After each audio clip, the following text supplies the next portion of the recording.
I'm here because I am a roaring lion crying out righteousness.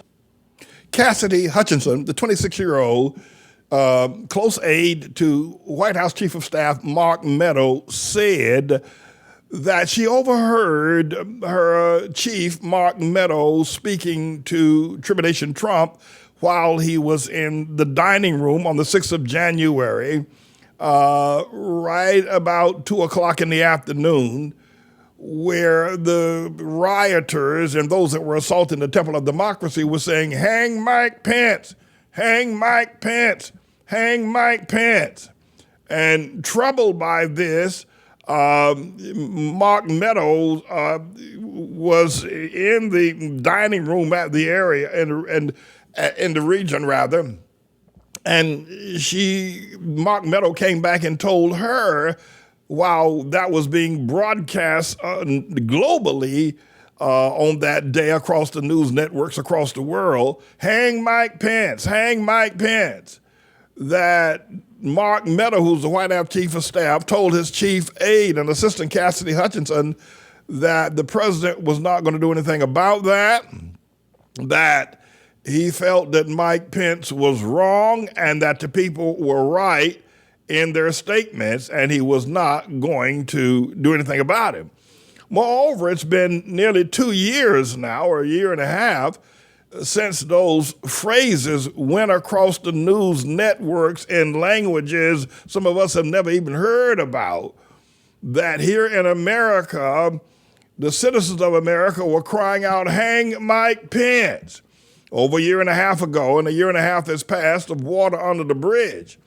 And yet we have not heard Donald John Tribulation Trump recant or state that that chant was wrong and it should not have gone forward, and that he is grieved by or wish to apologize to Mike Pence and America, that sound went up out of the well of America. "Hang Mike Pence" around the globe in every language and every media.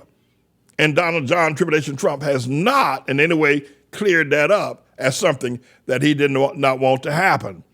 And we got that word from Cassidy Hutchinson, or in her testimony before the January 6th committee. But there's one other thing that I think is most gripping about her testimony. She said that when Donald John Tribulation Trump discovered that he was not going to be taken to the Congress, to Capitol Hill with his marchers, that what he had tried to arrange, Mark Meadows had tried to arrange it. They put him back in the suburban automobile, and when he found out he was not going to go, they were taking him back to the West Wing. Cassidy Hutchinson said she was told by Arnado, who was the chief security officer at the time, Arnado told her that Tribulation Trump was irate that he reached across the front seat from the back seat and grabbed the steering wheel of the Suburban, that big black truck they ride around in. And the Secret Service agent named Engel grabbed his hand and said, "Sir, take your hand off the steering wheel." And when he did that, Trump, in a more irate position, took his free hand and reached for, she said, the clavicles, fancy word, for the neck of the top security agent on the planet for presidential guards, and began to choke him there in the automobile. This is what she said took place. Now, later on last night, they said Arnado said he never said that, and that the Secret Services want to make all three people available to the January 6th committee to clear it up. I think he's lying, and in fact, I know he's lying. I believe Cassidy Hutchinson. But we'll see. And the other thing is that I think that I think they're going to back out. I think they're not going to do it, mainly because they sit before the January 6th committee, especially under oath, on live running television. Then Benny Thompson and Liz Cheney can ask him any other question. they can ask about the question of trying to put a chokehold, that Donald John Tribulation Trump tried to put a chokehold on the Secret Service agent. But that may not be true. It may not be true. But he can ask him some other questions. Well, did he cuss you out? Did he call your name? Did he talk about your mama? Which could be just as embarrassing. I don't think they're going to do it. They might. It would surprise me to no end if they actually did it. But that was gripping. I'm going to let you hear. I got a tape on that. Don't take my word for it. Mr. Engineer, roll clip number 2. Don't take my word. Here it is. Ms. Hutchinson, when you returned to the White House in the motorcade after the president's speech, where did you go? When I returned to the White House, I walked upstairs towards the Chief of Staff's office, and I noticed Mr. Ornato lingering outside of the office. And once we had made eye contact, he quickly waved me to go into his office, which was just across the hall from mine. When I went in, he shut the door, and I noticed Bobby Engel, who is the head of Mr. Trump's security detail, sitting in a chair, just looking somewhat discombobulated and a little lost. And I looked at Tony, and he had said, "Did you effing hear what happened in the Beast?" I said, "No, Tony, I just got back. What happened?" Tony proceeded to tell me that when the president got in the Beast, he was under the impression from Mr. Meadows that the off-the-record movement to the Capitol was still possible and likely to happen, but that Bobby had more information. So once the president had gotten into the vehicle with Bobby, he thought that they were going up to the Capitol, and when Bobby had relayed to him, "We're not, we don't have the assets to do it, it's not secure, we're going back to the West Wing," the president had very strong, a very angry response to that. Tony described him as being irate.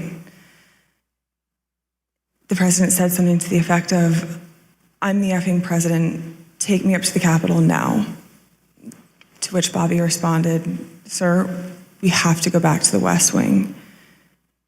The president reached up towards the front of the vehicle to grab at the steering wheel. Mr. Engel grabbed his arm, said, "Sir, you need to take your hand off the steering wheel. We're going back to the West Wing. We're not going to the Capitol." Mr. Trump then used his free hand to lunge towards Bobby Engel. And when Mr. Ornato had recounted this story to me, he had motioned towards his clavicles. And was Mr. Engel in the room as Mr. Ornato told you this story? He was. Did Mr. Engel correct or disagree with any part of the story from Mr. Ornato? Mr. Engel did not correct or disagree with any part of the story. Did Mr. Engel or Mr. Ornato ever after that tell you that what Mr. Ornato had just said was untrue? Neither Mr. Ornato nor Mr. Engel told me ever that it was untrue. It's quite interesting. And as stated, Mr. Ornato has now stated that he's willing to come before the January 6th committee and refute that it did not happen. I don't think that's going to take place. And if it does, it can be even more explosive. It's riskier. But that's the image that Cassidy Hutchinson has left us all with regarding the actions of Donald John Tribulation Trump. She also mentioned that when Attorney General Barr announced, or at least gave an interview to the Associated Press going back over a year now, in December of 2020, that Trump had legally lost, that there was no indication or signs that the election had been rigged or there were any votes that were not counted. And he was the Attorney General of the United States of America, stating that Trump was in the dining room when he heard that, and he threw his lunch against the wall. And the valet came in, there was ketchup dripping down the wall. So some very interesting things that pointed out by Cassidy Hutchinson in terms of what's happening and what is happening. And we're going to have more reporting. I'm not through with this. That was a whole chunk of stuff that came down the pike on yesterday.